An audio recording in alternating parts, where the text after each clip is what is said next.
The headlines grow more dire by the day. Melting glaciers, disappearing wildlife, devastating storms. Which is why President Bush and other world leaders have been summoned to UN headquarters for a crisis meeting on global warming. Climate change is a challenge to our leadership, skills, and vision, and we have to address that challenge boldly. It's a summit that puts the Bush administration on the spot, and this man in the hot seat, the president's point man on climate, Jim Connaughton.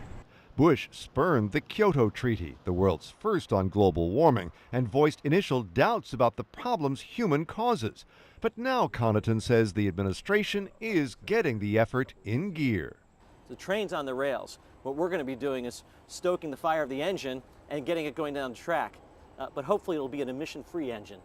In fact, within days of the UN meeting, Bush convenes the world's top industrial powers in Washington to start working up goals for what happens after Kyoto.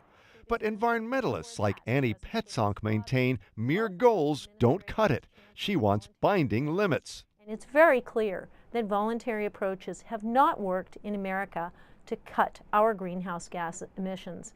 Our global warming pollution has risen steadily over the past 17 years of voluntary approaches. Plus, critics suspect foot-dragging by an administration soon to leave office. Actually, no, what we're trying to do is make sure it doesn't drag on and on. The G8 leaders and a number of other countries have already committed to trying to conclude a global agreement by the end of 2009. So you're talking about 2 years. That's lightning speed. There is wide agreement that getting China to take part will be key.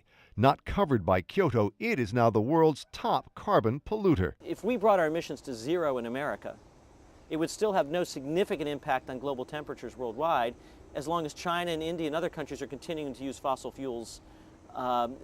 Their emissions will overwhelm ours. Whether this flurry of diplomacy will have any real impact on global temperatures remains an open question.